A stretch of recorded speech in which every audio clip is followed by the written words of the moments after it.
Karima ranta ya ɓaci kuma ta shiga fushi tun bayan da ta ga Umar Hashim tare da Nana. Suna zance sannan kuma suna farin ciki suna dariya da juna, kuma sannan Karima ta san cewa akwai takun saƙa tsakaninta da Nana. Kuma sannan Karima tana da yaƙini cewa Nana tana matuƙar son Umar Hashim. Wannan ne yasa Karima da ta ga Umar Hashim tare da Nana suna farin ciki suna dariya. Sai ta ji wani abu a ranta da tunanin cewa Umar Hashim fa ya juya akala ne ya koma ga Nana. Tab ana wata ga wata. Na tabbata yanzu a zuciyar Karima ta sa Umar Hashim a cikin wani layi na daban. Ma'ana yanzu tana wa Umar Hashim kallon mayaudari, domin shi da kansa ya furta mata cewa yana son ta kuma zai aure ta. Sannan daga baya kuma sai ta ji labari cewa Alhaji Matawalle ya bashi auren Hajiya Nafisa. To yanzu kuma kwatsam sai ta ga Umar Hashim tare da Nana suna zance inda suke dariya da juna. Inda abin ya bata mata rai sai ta gayyato MD, sannan kuma ta yadda cewa ta amince da kudirin MD, inda ta bayyana masa cewa tana neman alfarma guda ɗaya. Alfarmar kuma ita ce kawai su fito su nuna alamun kamar suna soyayya da juna, suna dariya suna farin ciki. Wato saboda Umar Hashim ya ji wani abu a ransa, kamar yadda ita ma ta ji wani abu sannan ta gan shi tare da Nana suna zance kuma suna dariya da juna, inda suke farin ciki kamar masoya. Tab lalle da akwai cakwakiya. Idan ba ku manta ba, 20 da ya gabata a wannan tasha mai albarka mun kawo muku cewa tabbas Karima tana da barar da garinta, inda muka ce Karima ta kasance za ta aikata wani abu ne wanda zai sa Umar Hashim ya daina santa kuma ya dawo ya auri Nana, inda muka bayyana muku cewa a fa ƙarshen wannan shiri Umar Hashim fa zai auri Nana ne ba Karima ba, sannan kuma ba zai auri Hajiya Nafisa ba. Dukkaninsu wa'annan 'yan mata guda biyu, wato Karima da Hajiya Nafisa, Umar Hashim ba zai taɓa auren su ba. A ƙarshen wannan shiri Umar Hashim zai auri Nana ne, duba da yanda Nana take son shi tsakani da Allah. Ta yanda muka fahimci haka shine Nana ta yi kokari ta fahimtar da Bada Yaji cewa Umar Hashim fa bai laifi ba, sannan kuma ta wanke shi tas da soso da sabulu a gurin Bada Yaji, yayin da Bada Yaji ya yarda da ita kuma shi ma ya zo ya yi kokarin wanke Umar Hashim a gurin sauran ma'aikata, amma sai dai kashi abin ya ci tira. Wannan shine dalilin da yasa muka bayyana muku cewa Umar Hashim fa zai auri Nana ne ba Karima ba, sannan kuma ba Hajiya Nafisa ba. Tab lalle a shirin Izzar So kashi na 52 lalle akwai cakwakiya, kai ba ma cakwakiya ba, za mu iya kiranta da takwalkwalin cakwakiya, domin a kashi na 52 ne za mu ga inda Hajiya Nafisa ta ɗauko Hajara ta kawo ta ma'aikata. Shin wai Hajiya Nafisa ta haƙura ta zub da makamanta ne, ta karɓi Hajara a matsayin ƙanwata hannu bibbi ne ko kuma shin yaya? Domin a kashi na 51 mun ga inda Hajiya Sara ta wanke tukunyata a gurin Matawalle, tana kokarin nuna Matawalle cewa ita fi mutum ne kirki ce, sannan kuma tana bala'in son Hajara, domin ta fahimci cewa Alhaji Matawalle yana son Hajara sosai. Wannan ne dalilin da yasa Hajiya Sara ta umarci Hajiya Nafisa da ta tafi da Hajara babban ma'aikata, domin tana so Matawalle ya ƙara ganin mutuncinta. Ita kuma Hajiya Nafisa ba ta da wani zaɓi wanda ya wuce ta ɗauki Hajara ta sa a motarta sannan ta tuƙa ta kuma ta kai ta babbar ma'aikata. Hakan ne kuma ta faru, inda Hajiya Nafisa ta ɗauki Hajara ta sa a motarta, har ma sai da Hajara ta shiga baya.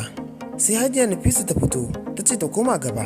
Ita ma dai Hajiya Nafisa tana so ta nuna wa Matawalle cewa tana bala'in son kanwarta wato Hajara, domin sun fahimci cewa Alhaji Matawalle yana bala'in santa.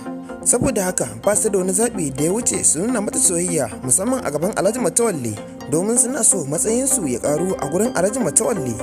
Tab lalle akwai kallo ranar da Alhaji Matawalle zai gano makircin wa'annan matan guda biyu, wato Hajiya Sara mara kirki da kuma Hajiya Nafisa mai izza. Dukkanin wanda yake kallon shirin Izzar So yana so ya ga Hajiya Sara a cikin bakin ciki da kunci. To hakan ne ya faru a kashi na 51 wannan muka kalla, inda muka ga yanda Hajiya Sara ta kasance a cikin kunci da bakin ciki, yayin da ta kasance tana huhuro hanci tana gwala wannan manyan idanuwan nata masu ban tsoro. Menene ya janyo mata wannan kunci da bakin ciki? Ba komai bane ya sa mata wannan kunci da bakin ciki, sai dan ta tambaya an ce mata Alhaji Matawalle yana gurin baki. Daga nan ranta ya ɓaci, ta dinga huro hanci tana gwala manyan idanuwan nan nata masu kama da na aljanu. Ashe bakin cikin nata ma bai kare ba, ta yi tsammani za ta ga Alhaji Matawalle ya fito shi kadai, sai dai kuma kashi ba shi kadai ya fito ba, sai ta ga ya fito tare da tsohuwar matarsa, mahaifiyar 'ya'yansa guda biyu, wato Hajara da babban dan Alhaji Matawalle wanda ya bata. Kun ba su fito haka ba, sun fito ne suna dariya suna farin ciki da juna, suna nishadi sosai, kai ka ce mata da miji ne. To daga nan ne wani kahon bakin ciki ya fito Hajiya Sara a wuya, inda ranta ya yi matukar ɓaci da ganin wannan abun bakin ciki a gare ta, inda ya kasance mu kuma abun farin ciki ne a gare mu. Tabbas in dai ana haka a jiru zuwa rafi, wata rana Alhaji Matawalle zai mai da tsohuwar matarsa Babar Hajara, sannan kuma mahaifiyar babban ɗansa wanda ya ɓata, wanda kuma zai bayyana nan ba daɗewa ba insha Allahu a cikin shirin Izzar So. Shin masu kallo kuna ganin ko cewa MD zai iya auren Karima? Idan amsar ta kasance a'a, to menene makomar Karima a cikin shirin Izzar So? Domin Karima ta kasance ɗaya daga cikin masu gaskiya a cikin shirin Izzar So. To kuma shin mutumin da ya riƙe gaskiya, ya riƙe san Allah da Annabi kuma zai taɓe? Gaskiya idan muka duba wannan al'amarin, za mu iya cewa ba a wa Karima adalci ba a cikin wannan shirin na Izzar So, domin Karima ta kasance mace mai gaskiya, mai san Allah da Annabi, wacce ta kasance tana goyon bayan Umar Hashim a ko'ina. Sannan kuma Karima ta kasance tana jan tawaga ta masu gaskiya bayan Umar Hashim. Ni dai a matsayina na mai sharhi a wannan shiri na Izzar So, sannan kuma makallacin wannan shiri mai albarka, gaskiya idan Karima ta yi mummunan ƙarshe a shirin Izzar So, to gaskiya ba a yi mata adalci ba. Ni dai ana ra'ayin idan ana so shirin Izzar So ya burge ni fiye da haka, ya auri mata biyu a lokaci ɗaya, wato Karima da Nana, yayin da nake so Karima da Nana su haɗa kansu su zama tsintsiya maɗaurin ki ɗaya.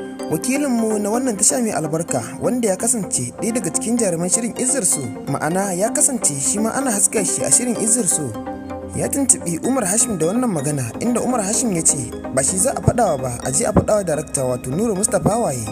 Amsar da darakta Nura Mustapha Waye ya bamu akan wannan batu ita ce, darakta Nura Mustapha Waye ya bayyana wa wakilinmu cewa tabbas Karima ba za ta yi mummunan ƙarshe ba a wannan shiri mai albarka ba, saboda ta kasance mutum ce mai san Allah da Annabi, sannan kuma ta kasance ɗaya daga cikin mutanen da suke son gaskiya kuma suna binta sau da kafa, sannan kuma ta kasance mace wacce take kama girmanta ba ta hauragiya. Nura Mustapha Waye ya ƙara mana da cewa tabbas dukkan mutumin da yake da irin wannan halayya to ba zai taɓa taɓewa ba duniya da lahira, inda Nura Mustapha Waye ya ci gaba da cewa Karima ba za ta kasance mai mummunan ƙarshe ba a shirin Izzar So, inda wakilin na mai tambaye shi cewa to kenan Karima da Nana za su auri Umar Hashim ne a lokaci ɗaya?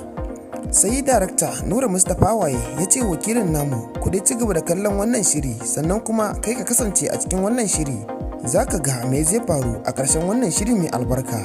Sannan kuma darakta ya bayyana wakilinmu cewa wannan shiri zai zama abin alfahari a ƙasar Hausa, musamman a ƙarshen sa. Sannan darakta ya ci gaba da faɗa wakilin namu cewa bayan an kammala wannan shiri mai albarka za a ci gaba da yin wani shiri na daban, wanda Nura Mustapha Waye ya bayyana cewa wannan shiri na daban zai kasance ya kusa ko ya kai ko ya fi wannan shiri na Izzar So kyau da ma'ana, inda wakilin namu ya tambaye Nura Mustapha Waye cewa shin anya kuwa za a samu wani shiri wanda ya fi ko ya kai shirin Izzar So kyau da ma'ana, inda Nura Mustapha Waye ya amsa masa da cewa shirin Izzar So tunani aka yi aka rubuta labarin kuma sai ya kasance kamar gaske kuma ya kyau da ma'ana. To haka shi ma shirin da za a yi nan gaba bayan an gama Izzar So tunani za a yi, sannan kuma a rubuta labari a kansa, sannan kuma da fatan zai yi kyau da ma'ana. Nura Mustapha Waye ya ci gaba da cewa sai dai kuma ba mu sani ba ko shirin da za a yi nan gaba zai kai Izzar So karɓuwa a gurin al'umma, wannan kuma hurumi ne Allah, idan Allah ya ga dama sai ya daga shirin da za a yi bayan shirin Izzar So ya kasance ma har ya fi shirin Izzar So karbuwa, in kuma Allah ya ga dama sai ya kasance dukkinsa da ma'anarsa ya kasance bai karɓu ba a gurin mutane, wannan kuma ganin damar Ubangiji ne maɗaukakin sarki. Tabbas haka al'amarin yake. Bayan wakilinmu na wannan tasha mai albarka ya bayyana mana yadda suka yi da darakta Nura Mustapha Waye, sai muka ce da shi idan sun koma wajen aiki, ma'ana idan sun koma wajen ɗaukar shirin Izzar So, to ya yi wa Umar Hashim tambaya cewa wai da gaske ne Umar Hashim shi zai kasance ɗaga mai girma Matawalle wanda ya ɓata ana ta neman sa shekara da shekaru, inda Umar Hashim ya bayyana mana cewa shi ba bai sani ba, sai dai mu je mu samu darakta Nura Mustapha Waye mu ƙara tambayarsa, yayin da wakilin namu bai ƙasa a gwiwa ba kuma ya ƙara koma gurin darakta Nura Mustapha Waye ya ƙara tambayarsa, inda darakta ya amsa masa da cewa a juru zuwa rafi wata rana tulu zai fashe. Darakta Nura Mustapha Waye yana nufin a ci gaba da kallon shirin Izzar So nan gaba za a ga komai, inda darakta Nura Mustapha Waye ya ƙara mana da cewa shirin Izzar So ya ma kusa ƙarewa, domin muddin ɗan Alhaji Matawalle ya bayyana to shikenan shirin Izzar So ya zo ƙarshe, domin ɗan Alhaji Matawalle shine zai ƙarƙare komai a cikin shirin Izzar So. Wannan shine da muka yi da darakta Nura Mustapha Waye. Ku kasance da wannan tasha a koyaushe domin samun ingantattun labarai daga bakin darakta Nura Mustapha Waye.